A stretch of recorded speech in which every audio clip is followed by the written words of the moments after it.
Hey, everybody, welcome to another episode of Recruiters with No Limits. Always live and never scripted. It's our summer edition. I'm here with my sidekick and co-host, John Raffini. What's up, Johnny? Happy hump day. Happy hump day. Hey, happy dog days of summer are here, brother, right? It's why you got the tank top on, right? Hey, Miami Vice tank top, man, bringing out the 80s today. But before we jump into things, I got a new special coming out. Actually, this is a real quick, unedited clip of me on the streets. So I want you guys to check this out. This is what we're going to be doing all month of October. Shark, we're on the streets here with my friend Luke. What's up, Luke? What's going on? How you doing, buddy? So I know you're looking for a job. You stopped in our office. Yeah. Where do you usually look for a job at? Do you ever go to a website? Very rarely. Usually Indeed. Indeed? Yeah. How's it been going for you, man? It was pretty, I found you guys and it was pretty easy to find you on Indeed. So. That's awesome, man. Yeah. So I'm excited to help you out, find a job and good stuff like that. So how long have you been searching for a job? About 2 weeks now. 2 weeks, man. Yeah. Excited to get hired? Yeah. All right, man. So, hey, keep up. As you can tell, Luke works out all the time, man, but we're going to try to help him find a job, all right? Hey, you guys take care, and we'll see you soon. Staffy Shark on the street. Little clips like that, Johnny. We're going to be everywhere on the streets asking Gen Z's, millennials. As you can see right there, I hate to say it, but they're not going to websites. You see, I answered that, John. 10 people this week, and 9 of them said they don't go to a website. They get on either Indeed or they just start, social media. Is that amazing? It's not surprising. I mean, social media has led people to a lot of good opportunities, and Indeed becomes a catch-all, right? So a lot of companies are using it in all genres and all verticals to obtain talent. Indeed has really emerged over the last 8 to 12 months. They've emerged as a clear dominant, and I don't know whether it's a combination of their marketing push or the combination that, I know personally our company, outside of our own referrals and our own database, Indeed is our biggest partner. So they've got something going on right now. They are. That damn surfboard, everybody's got to pay for it. That's right. All right, so now it's time to bring our guest on live from Vegas. Here she is. Jennifer, what's going on? Hey, good morning or good afternoon for you guys. That's right. It's still morning over there. Yeah. That's right. Yeah. It's siesta time our way, Jen. But hey, real quick, before we jump into our topic, tell us a little about yourself. Sure. So, career-wise, long time in accounting and finance, and made the jump over to staffing and recruiting. And how I got there is actually, John had a really cute meme or responded to one where you kind of just tripped and fell into it. And quick backstory, I came out here to vacation and met a high school friend of mine, and it turned out she worked in staffing, brought me into her office that I didn't know I was interviewing for. And I ended up interviewing for a job that I didn't even know, in flip-flops and a sundress for 2 hours. And a week later, that is how my staffing world began. And it was directly in finance and accounting. I originally come from New England and moved out to Vegas 9 years ago and absolutely love it out here. So big Boston sports fan, Red Sox, Celtics, Bruins, and the Pats. Can't forget the Pats. And so that's a little bit about me. I love what I do, and actually absolutely love Vegas. And we're actually going to be in Vegas in October, Jen, with Staffing World. Yes. Well, you'll probably see me. Very good. You'll see me too. I'll be laying by the pool, right, John? I have no doubt. So Jen, our topic today, let's just deep dive into it. It's sure. Something that me, John, and you, it's big time right now. Everybody's trying to jump in the staffing industry. You probably all agree. I see recruiters all the time, but there's so much behind the scenes that goes into it that if you don't know, you could just bottom up after a year. What do you think, John? It's true. It's kind of like, if you're in the business, then you like these times, right? And a lot of people try and get in late and say, oh, wow, it's a good time to be a recruiter, so let me be a recruiter. It's not as easy as that. Jen did something. She went out to Vegas, and she's with an organization now that, if I understand correctly, Jen, did not have an accounting and finance arm to it. So they tapped you on the shoulder and said, hey, could you build it? How do you go about just starting a new line of business in a market? Oh, that's a great question. Well, I think that it's not a new market for me because I've been out here for 9 years, and when they did tap me on the shoulder and said, "Hey, can you start this office?" It was really, it was honestly fairly easy. I've got a very, very deep network out here in Las Vegas, and basically, but it all starts from a plan, right? So we really need to keep our mentality focused and start with a great foundation, which is a solid business plan. How does that look? Not only from a P&L perspective, but also from marketing and everything else. And also keeping track of that. I think a lot of businesses fall off if they don't maintain that, and they kind of are blindsided by that. The other thing too is it's all comes down to the confidence and the mentality. Somebody challenges you to do something, I'm one that just jumps in and says, "Yep, I'll do it," and then I figure it out on the back end. But it's really having that strong foundation for a startup, and also, and I'm speaking from my experience, is having a very strong network, and whether that's just in accounting and finance and bleeds over to that. Because one of the big things for me in doing startup, et cetera, or any business that you're in, is the marketing aspect. So, and it's the little things too that matter. And, again, it comes down to your business plan and creating that plan, but constantly retweaking it, looking at where your performance was in the prior period, and then looking at, okay, what are my goals going to be now? And kind of just doing a reforecast. And when you actually need to add people to your staff and when is the appropriate time. And then here's the big key, is doing it with the right team. Having a strong team that is actually determined, focused, and really just very solid. And, you work together as a team, but also kind of, really just pushing each other, which is actually, a recipe for success. So since the beginning of this, it just grew with me. About a month in, we had our first, my first employee, and now we're into 3 senior staffing specialists. So we've really grown exponentially over the last 7 months. But there's other things too on how to grow your business. So yeah. Yeah, because you've grown, you've added people. How do you decide? Well, 2 things. How do you decide when to bring on additional recruiters, and where do you find them? So that's a great question. And I just want to bring it back to, I know that I started this division out here, but this Cure Accounting and Finance, but the brain of this is Cam Green, who's the president of, and it started with Cure Search, which is the other division, which is rec to rec, recruiting for recruiters. And I think it's more of a team effort. And, he's got a very strong network as well, especially in that recruitment realm. So it really was, going out and him finding some really solid people, and then him and I teaming together to make sure, hey, does this look like a really solid person, somebody that would be a great team, would be a great addition to Cure Accounting and Finance based upon what I've put forth with our corporate culture, our values, our ethics, et cetera. So that's, that can answer the question on how do you go about finding good talent. So it's really just having your pulse out there. Doesn't suck that your company has a division that finds recruiters. Yes, exactly. So yes, it goes hand in hand. There you go. So yeah. Very cool. Hey, Jen, so here's what I'm going to come up with right now. The biggest thing is funding. I'm going to tell you what, if you're in contract and you don't have enough money to pay your workers every week, and I've seen it all the time, they're okay for the first month.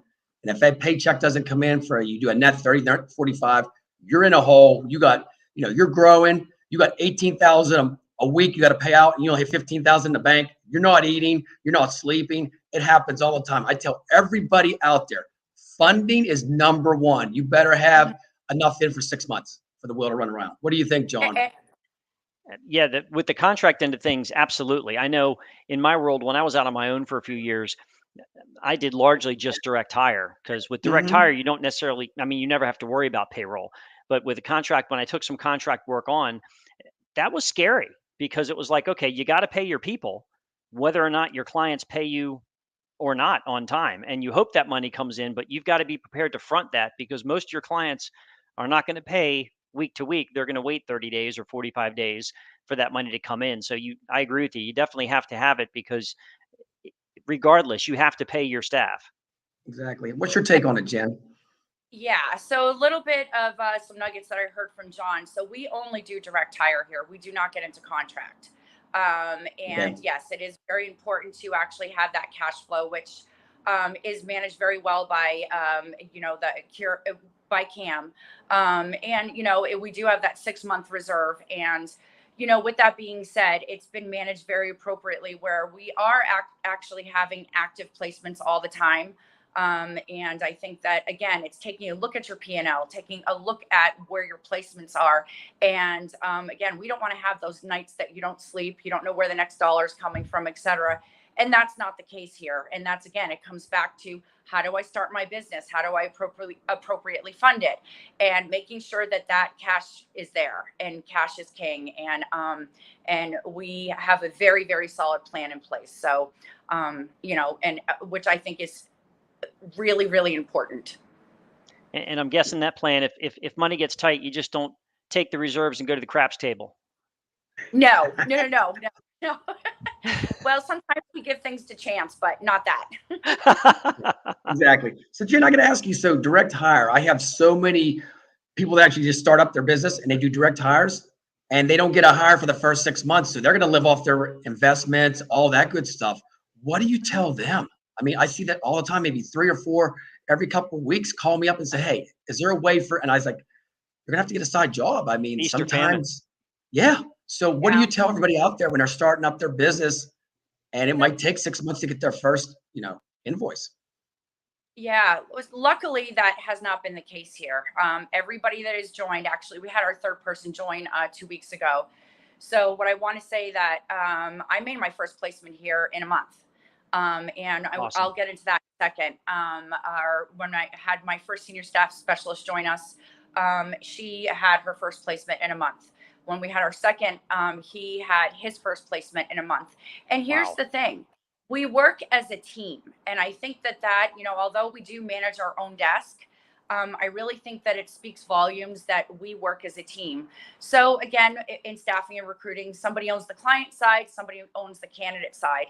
And I think with us coming together as a team and having that team approach, it makes it a lot more fluid, and we have a lot more closings. Thus, we see it at the bottom line with the additional revenue. So it's really very important. But I also think it's important, and where it comes from is you're talking where somebody's very new to the business and probably is not going to make a placement. My coaching and mentoring style is a bit different. I've got a very, very deep network out here in Las Vegas, and I use it to support my team. How can I help them either crack into a business and I do want to get into the networking and how important it is in a moment, but supporting them, how can I help you and move forward in that way. So again, I really think it comes from where you've been, where you've come from. If you're brand new in this business, yes, it's going to take 6 months because you got to get your name out there. They don't know who you are. And that's never been, it's not the case with me right now. It was years ago. And I think even when I met John 7 years ago through my recruiting career. So yeah. Yep. You mentioned something that I think is worth emphasizing. So you were established in that market, and yes, Cura Search wanted to launch Cura Accounting and Finance in Vegas. So, and Cura Search is in New England, right? That is correct. Yep, it's okay. Boston based. So it's one thing if you say, hey, we're going to start a new line of business over here. Let's start from scratch. But you want to start with someone that is established in that market and knows that market and knows the players. If you start and say, well, we're going to hire a bunch of new people and deploy them to this market and they know nothing about it, you're making it harder than it has to be. Doing something like this in this model needs to be, emphasized in the sense that if you're starting in a new market, find someone who understands that community, because you're very much you're a little bit old school there, which I love, in the sense that you're entrenched in the community, man. You're in there. Richard will appreciate this. You're out there on the street. You're in their face. Yes. It's not just like you're operating from behind a keyboard. Explain a little bit about all the different types of things you do to maintain a presence from a networking perspective in the Las Vegas community. Oh, absolutely. And I love the fact that you said I'm old school. It's actually known as being unique these days. You're not sitting behind a computer. You're not on the phone. Yeah. So it's really, for me, it's been very important to get involved in the community. And that goes in different verticals. Volunteering, which does help. You meet a lot of people out there. And also getting involved in other ventures. There's a lot of women initiatives out here. So I belong to the Las Vegas College Bowl, and there's a we have a women's support called the Huddle, and that's what I belong to. And it's all professional women out here. And again, gets your name out, it gets your connections out, and you build further connections. You get to dip into their network. I also belong to something called Wise Women in Sports and Events. Again, another venue where it branches out your lens to see who else is out there. Also getting involved in a little bit more target marketing, which, and these are national, but we have local chapters here in Vegas, SEC Professionals, as well as FEI, Financial Executives International. Those are target market where you actually will be networking with accounting and finance management and professionals. Smart. And making that connection. But the one thing in also starting up Cura Accounting and Finance and building the business plan, obviously there was a marketing plan that we had to put in place. How do you see this successful? It has always been a dream of mine, and actually got to put this into action. I started a women's professional networking group out here in Las Vegas called Cura Coffee Talk. We hold it about every 6 weeks. And it's 2 hours. We have networking. We have a guest speaker that is present. And just really, it's a venue of women professionals come together. We lift each other up. We support each other. And it's also the guest speakers that obviously draw in the crowd as well. So we've had people talk about personal branding. I've had somebody talk about a book that they wrote that's a really good friend of mine, more in the women empowerment issue. We've taken a pause for the summer, but we're on September 21st, we're going to have our next meeting. And this one's going to be really, really something that's near and dear to my heart lately. And it goes along with relationships and building relationships and relating to people. And it's the emotional intelligence. So we have a great choice center out here that is does some great stuff with leadership, and they're going to be our next guest speaker. So amazing stuff. So Love it. when you do something like that, great brainchild. Sure. Let's start a networking thing. Yeah. How do you begin to get the word out to people that this is going to happen, and who do how do you know who to target to say, all right, let's bring in this type of audience because they're going to get a lot out of it, and oh, by the way, they can probably help us grow our business. Great question. And it's obviously targeted to some entrepreneurial women. They might be in insurance, real estate, financial advising, et cetera, an area for them to kind of network. But I think it all starts from your own personal network. And again, my network is extremely deep out here. And I also, and most of my clients, to be honest with you, they are professional level women that are either at the VP of finance or accounting level or CFO. And it's reaching out to them. Again, it really was not that difficult. All I had to do was reach out to my network, send a great invitation out. And honestly, our first meeting, we had 25 women. It was really just very inspirational. And yeah. So it was, and again, it's who you know, it's not what you know. And that's what it comes down to. I love how you said that. I always say that all the time. It's not who knows you, it's who, it's seriously, it's all good stuff. Hey, Jen, I got to ask you real quick. So, people for startups, you're doing it. When you go to networking events, don't sit in the corner. Get out there and handshake, fist pump and hugs, and, and just give your information out. It's okay. Yep. People's not going to say no to you. They're going to embrace you. Yep. And I think we do a little bit, when you said old school, I'm constantly, I like to do face-to-face a lot with my candidates and my clients.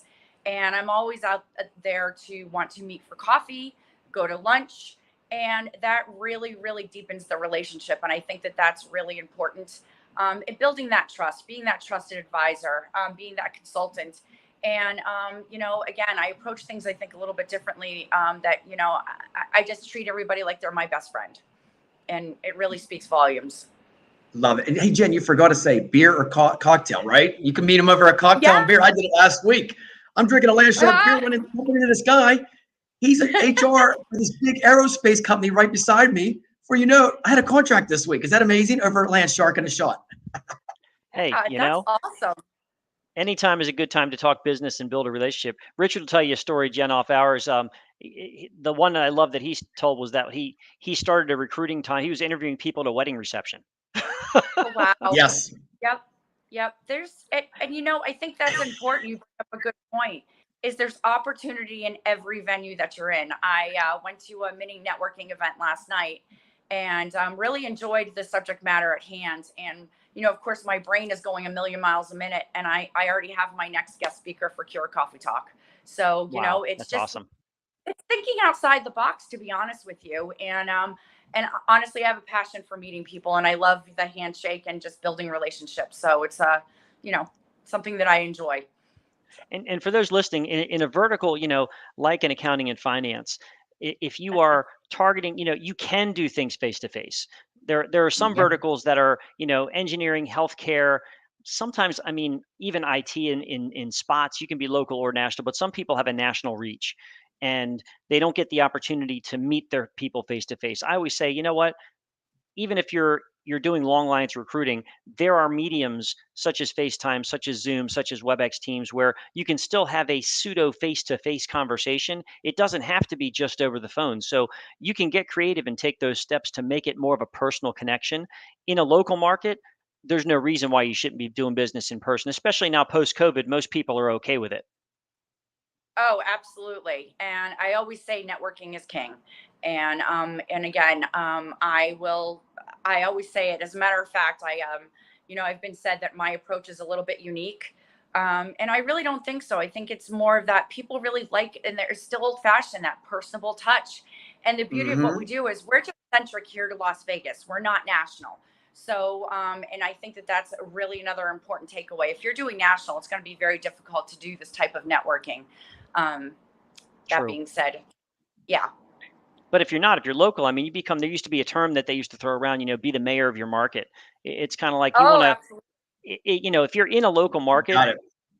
like for example, in A&F, you want every A&F professional to know your name. Now, will that happen? I don't know, but it should be your mission to get out there and meet every possible A&F professional or whatever vertical you're working in. If you're IT, make it your mission to get out there and that every IT professional knows who you are. Because to your point, Jennifer, you become more of a resource. You're not just someone who has access to great opportunities. You have access to information. You have access to other people. You can make connections, and that's to your point. That's what networking is all about. Yep. Exactly How right. can You know we help what? you? We gotta, this is what it's all about, guys. We really have to realize that we don't want anything out of anybody. At the end of the day, we're just meeting with them. I think too many people go in, and you guys agree on this. They go to a networking event and expect to get 2 leads or 2 sales. I go in to build my community, my peeps. They're my friends. I don't network with anybody.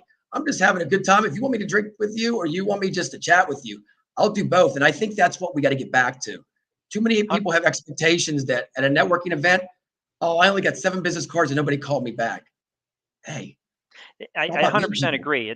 You don't go in, you can't go with the mindset that I got to make a sale. You go with the mindset No. that let me see what I can learn about other people and share information. And it's okay to give before you get. There's a lot of things that Jen is saying that she and her company are doing very unselfishly. They're not doing it because they expect a return. They're doing it in the spirit of growing their network and building relationships. That return will come eventually down Hmm. the road. The more you do of those things, it will pay dividends. And I think a lot of people don't have the patience to let it come to fruition. They want it now because we're in this instant gratification culture. Correct. And like you said, exactly. And like I said a couple minutes ago, it's how can I help you? And it is connecting. And if I, for example, if I see, a new person in town, because it's very, people coming and go in transient area here in Las Vegas. I think it's important for them to get involved in the community and know what their community is all about. And what that definition for them is their accounting and finance footprint. So I love to make a connection, introduce them to FEI or any other thing that might be important. And I think that is the art of networking. And again, it's just meeting people and shaking people's hands. And the other thing I think is different is that yes, we can do target marketing. Yes, we can get involved in the community, but there's opportunity in everything. And just Hmm. because you might be meeting in front of a bunch of people to the obvious eye, they're going to say that makes zero sense, but you don't know what their network has. And so, like I said, it's just exponential. And it's also important to constantly stay in touch, whether you do the touch point 6 months, a year, Huge. depending. And it is huge because, again, John, it speaks volumes of my relationship with you. I met you 7 years ago when I worked at Randstad, and we just have stayed in touch ever since. You've been a great mentor to me over my career. I've been able to ask you, questions, etc. And I remember standing in front of you. I was kind of still new at doing this, and it was only like year two. And I looked at you, and I'm like, "How do you become successful in this?" And again, it's just learning and growing, and it comes from, like I said, making sure that your network is strong, though, making sure that it's valid. Well, and you become successful. You're living what I mean. You're practicing what you should do to be successful. It's all about Yeah. putting in the work. I mean, Yes. you've got to put in the work, and you've got to put in some work that right now is not going to yield a dividend. But it's all about Right. being in it for the long haul and building those long lasting relationships. And before you know it, 7 years later, you've got these senior executive relationships that you can pick up the phone and call on. Now, you didn't have that 7 years ago, but you put in the sweat equity it took to build those relationships. And Okay, John, hold on. Is this uh-oh, work or is this fun? This is not it, work. This is fun, right? it, well, that's, It's a what lifestyle. we all love what we do. And because we love what we do, it doesn't seem like work. And that's what everybody should strive for. Oh, yeah. Exactly. Yep. So, Jen, I got to ask you, how's the Vegas market? Is it hot as the weather? I mean, what's going on down there Oh, in yeah. Vegas? Yep. The market is extremely hot, of both weather and the market itself. We're having the same challenge that everybody is nationally, where there is, it's kind of a little bit trying to find good talent. It's been a little bit more challenging than what I've seen in the past, but we still end up finding those candidates. And, we've been making a lot of placements. And so, again, it also comes from who you know, not what you know. And Mm. again, and I know that I've heard this on your podcast before. It's so important to the relationships that you do build. It's always asking for a referral, etc. So accounting and finance is really strong out here. But at the end of the day, right, most companies need an accounting department at the very least. It's So one of those, yes, what I like to term, it's a pretty recession proof recruiting vertical. yes. Yep. Yep. And there's a ton of construction going on here in Vegas right now, which I think is, really helping our economy. And it's not just in the residential, it's obviously on the commercial side. And so, yeah, Vegas is hopping right now. And And it's, Vegas next glad year to is getting something that we in Florida got this year, and you're going to love it. You're getting a Formula One race next year. Yes, we Wow. are. Yeah. Good stuff. Yeah. Yep. It is good stuff. It is good stuff. So, we've got a strong sports teams out here, still a Boston fan. But, I Better just not have cheat to. on Boston. No Raiders here. Come on. Yeah. And just like I said, I'm very blessed because you can it's your choice how you want to live out here. But it's right in my backyard. So if I want to catch a really great show, or they have restaurants that are incredible, it's right here. Versus if you want to lead a very kind of more suburban lifestyle, you can as well. And I don't think a lot of people really understand that unless you live here being a local. Well, yeah, So, anybody who yep. thinks of Vegas who's not familiar with it, like myself, you think of the Strip. Like that's it for Yep. Mhm. Vegas. And I mean, Yeah. Nevada in general it's got great places to live that offer, anything you'd want. It's just a matter of, to your point, whatever your lifestyle. Even if you work on the Strip in a corporate office, you don't have to live down there. Correct. Correct. So, it's one of the other things I wanted to bring up, and I think it's a topic in almost any venue that you guys could have, is this area of remote work. And Hmm. that's one thing that we generally, I want to say 95% of our recs that we have out there, they're either hybrid or 100% in office. Wow. Um, Is yeah. that restrictive? Do you find much pushback from candidates on that? Some candidates, I want to say that there was an uptick a couple months ago on that. And I think that a lot of companies are asking their employees to come back in the office because there's an importance of that team collaboration that's been missing, et Mhm. cetera. And especially those that have recently graduated college 2 years ago, et cetera. There's not that understanding of that, again, face to face, Hmm. and that corporate interaction. So I really think that either 100% in office, and this is just my perspective, and or a hybrid model is really really successful. And again, that hybrid model though is not on day one when they start. Most of our clients, it's an earned thing. You got to earn your stripes before you're going to get there. But hey, it's something to aspire and achieve to. And I think that with that model, it's really given some people a level of flexibility. And so I'm a very, very much a proponent of that.